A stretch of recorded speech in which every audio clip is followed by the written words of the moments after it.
Hello everyone and good morning and welcome back to study circle. आज हम इस video में देखेंगे आज का कुछ मोस्ट इंपॉर्टेंट करंट अफेयर जो कि सभी एग्जाम पॉइंट ऑफ व्यू से इंपॉर्टेंट होने वाले हैं। तो आप किसी भी एग्जाम की तैयारी कर रहे हैं तो ये वीडियो आपके लिए बहुत इंपॉर्टेंट होने वाली है। तो इस वीडियो को लास्ट तक जरूर देखिए और इसे ज़्यादा से ज़्यादा शेयर करिए। और अगर आप इस चैनल पर नए हैं तो चैनल को सब्सक्राइब कर बेल आइकन को जरूर प्रेस कर लें ताकि वीडियो की नोटिफिकेशन आपको मिलती रहे। तो चलिए स्टार्ट करते हैं आज के कुछ मोस्ट इंपॉर्टेंट करंट अफेयर को। पहला क्वेश्चन है, अंतर्राष्ट्रीय प्रसन्नता दिवस कब मनाया जाता है? इसका ऑप्शन है 20 मार्च, 22 अप्रैल, 19 मार्च या 25 मार्च। इसका राइट आंसर है 20 मार्च। ऑप्शन ए जो है 20 मार्च।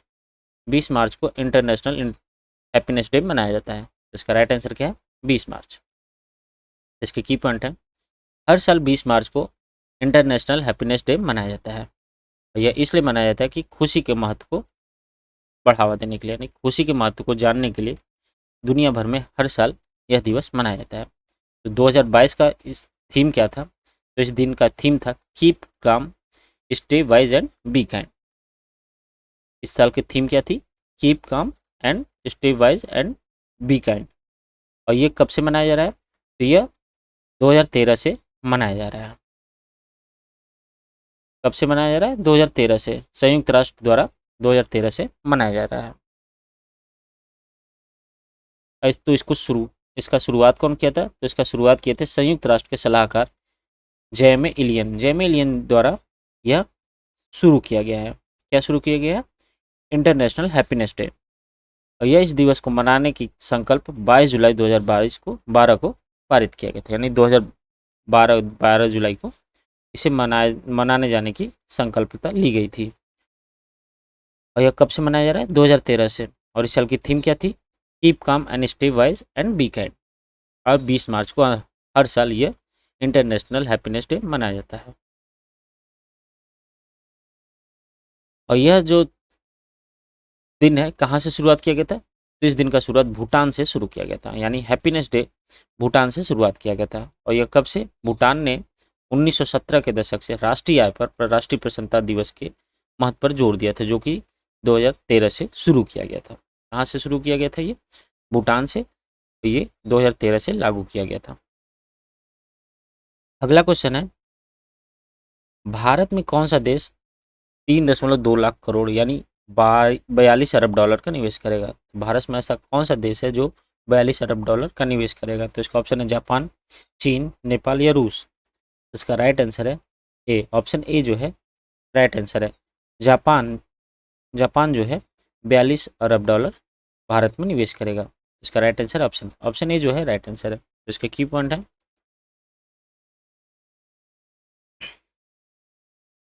जापान जो है भारत में 42 अरब डॉलर निवेश करेगा।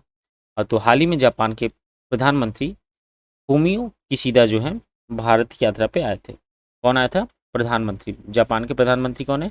फूमियो काशिदा। फूमियो काशिदा जो है जापान के प्रधानमंत्री, जो कि हाल ही में भारत की यात्रा पे आए थे। उन्होंने नई दिल्ली में प्रधानमंत्री नरेंद्र मोदी से मुलाकात की। और इस दौरे पे जापान के प्रधानमंत्री ने अगले 5 सालों के लिए 42 अरब डॉलर का निवेश करने के लिए कहा है।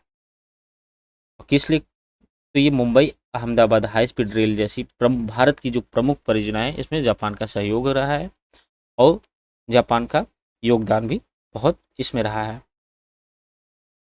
भारत जापान का क्या क्या सहयोग है?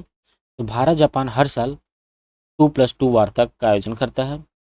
कौन करता है? भारत और जापान।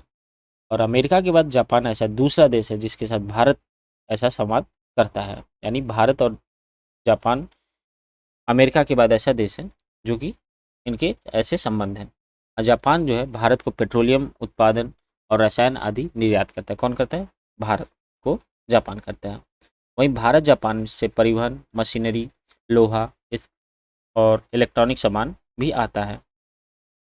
भारत में जापान का प्रत्यक्ष विदेशी निवेश मुख्य रूप से विद्युतीकरण उपकरण और ऑटोमोबाइल ये सब हैं। और जापान ने दिल्ली मुंबई औद्योगिक गलियारे में 90 बिलियन अमेरिकी डॉलर का निवेश किया था। किसने किया था?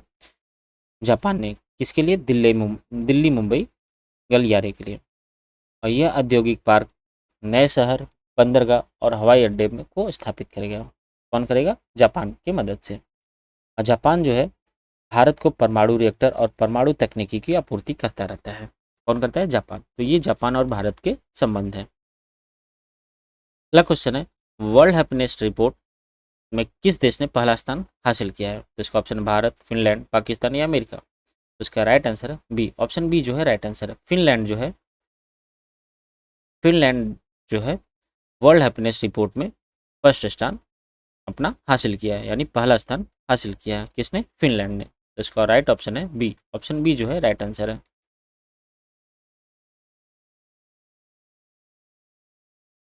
तो फिनलैंड जो है लगातार 5वीं बार इस रैंक में अपना पहला स्थान हासिल किया है, यानी लगातार 5वीं बार फिनलैंड जो है वर्ल्ड हैप्पीनेस रिपोर्ट में फर्स्ट फर्स्ट स्थान आ रहा है। तो फिनलैंड के बाद कौन सा ऐसा देश है? डेनमार्क। डेनमार्क जो है दूसरे स्थान पर है। डेनमार्क जो है दूसरे स्थान पर है। उसके बाद आइसलैंड, स्विट्जरलैंड, ये सब क्रम से एक के बाद एक वर्ल्ड हैप्पीनेस रिपोर्ट डे में। और भारत की रैंकिंग कितनी है? तो भारत इसमें 136वें स्थान पर। भारत कौन से स्थान पर? 136वें। और इससे पहले भारत की रैंकिंग 139वें स्थान पर थी, यानी कुछ सुधार हुआ है भारत के रैंकिंग में। और इस रैंकिंग में अफगानिस्तान जो है सबसे निचले स्थान पर है, जबकि रूस 80 स्थान पर है और यूक्रेन जो है 98वां स्थान पर है। यानी भारत जो है 136वां स्थान पर है और रूस जो है 80 स्थान पर और यूक्रेन जो है 98वां स्थान पर, और फर्स्ट स्थान पर जो है यानी पहले स्थान पर फिनलैंड है। तो विश्व के 10 सबसे अधिक प्रसन्न देश कौन कौन से हैं? Finland, Denmark, Iceland, Switzerland, Netherland, Luxembourg, Sweden, Norway, Israel और न्यूजीलैंड। ये 10 जो टॉप मोस्ट देश है जो है विश्व के सबसे अधिक प्रसन्न देश में गिने जाते हैं। अगला क्वेश्चन है, सूरजकुंड अंतर्राष्ट्रीय शिल्प मेला कहाँ आयोजित किया गया है? तो इसका ऑप्शन कानपुर, फरीदाबाद, लखनऊ या गाजियाबाद। तो इसका राइट आंसर है फरीदाबाद। फरीदाबाद में सूरजकुंड अंतर्राष्ट्रीय शिल्प मेला आयोजित किया गया है। तो यह 35वां सूरजकुंड अंतर्राष्ट्रीय शिल्प मेला है। कौन सा इसका संस्करण है? 35वां, जो कि फरीदाबाद में शुरू हुआ है और यह 4 अप्रैल तक चलेगा, यानी 4 अप्रैल तक चलेगा। इस मेले का उद्घाटन कौन किया है? हरियाणा के राज्यपाल बंडारू दत्तात्रेय। बंडारू दत्तात्रेय जो है हरियाणा के राज्यपाल और मुख्यमंत्री मनोहर लाल किए हैं। और यह कोविड-19 के चलते 2 साल नहीं हो सका था, 2 साल बाद यह आयोजित किया गया। इस मेले में क्या होता है? तो हस्तशिल्प, हथकरघा और संस्कृति विरासत की समृद्धि और विविधता को प्रदर्शित करता है। क्या करता है इस मेला?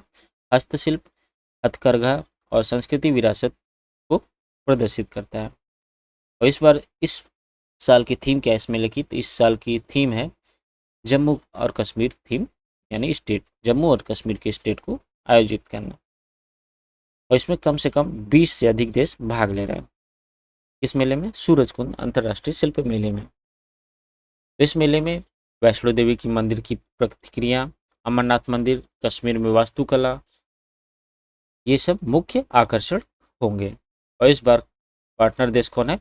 उज्बेकिस्तान। उज्बेकिस्तान जो है इस बार का पार्टनर बना है इसका भारत का इस मेले में। तो यह कहाँ आयोजित होता है? यह हरियाणा के फरीदाबाद में आयोजित किया जाता है। इसका मुख्य उद्देश्य क्या है? हस्तशिल्प को बढ़ावा देना और मेला ग्राउंड में प्रदर्शनी का आयोजन करना, हस्तशिल्प सामानों के निर्यात को बढ़ावा देना, ग्रामीण शिल्प परंपराओं को प्रदर्शन करना, धरोहर शिल्प का संरक्षण करना। और इस साल की थीम स्टेट का चुनाव प्रतिवर्ष देश के प्रत्येक राज्य की कला, भोजन व हस्तशिल्प को बढ़ावा देने के लिए किया जाता है। यानी हर साल अलग अलग देश का थीम बनाया जाता है, यानी हर देश स्टेट का थीम बनाया जाता है।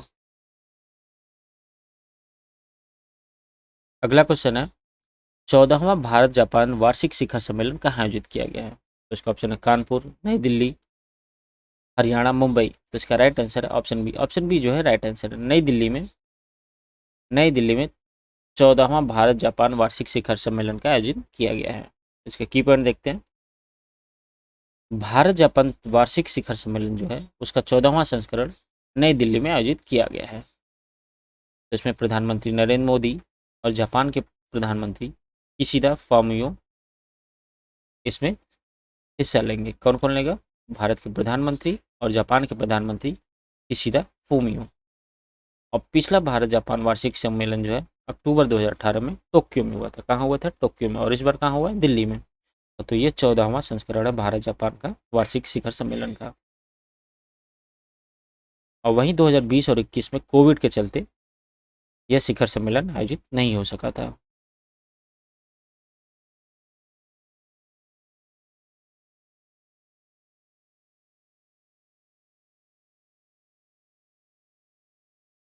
भारत और जापान का कैसे रिश्ते हैं? तो भारत और जापान का रिश्ता जो है बहुत ही गहरा है। भारत और जापान सालाना 2+2 वार्ता का आयोजन करता रहता है। और अमेरिका के बाद ऐसा दूसरा देश है जिसे भारत का ऐसा संवाद होता रहता है। और जापान को भारत जो है पेट्रोलियम उत्पाद निर्यात करता रहता है। वहीं भारत जापान से परिवहन, मशीनरी, लोहा, इलेक्ट्रॉनिक सामान आयात करता है। और जापान ने जो है दिल्ली और मुंबई औद्योगिक गलियारों को 90 बिलियन अमेरिकी डॉलर का निवेश किया है। किसने किया है? जापान ने। और यह प्रौद्योगिकी पार्क और नए शहर, बंदरगाह जैसे हवाई अड्डे स्थापित करने के लिए है। और जापान भारत को क्या देता है? परमाणु रिएक्टर और परमाणु तकनीकी की आपूर्ति करता रहता है। तो ये भारत और जापान के रिश्ते हैं। तो ये थे आज के करंट अफेयर के कुछ क्वेश्चन जो कि बहुत इंपॉर्टेंट होने वाले हैं। तो इस वीडियो को लास्ट तक जरूर ज़्यादा से ज़्यादा शेयर करें। और अगर चैनल पर नए तो चैनल को सब्सक्राइब कर लें। कल फिर मिलते हैं नए करंट अफेयर के साथ। जय हिंद।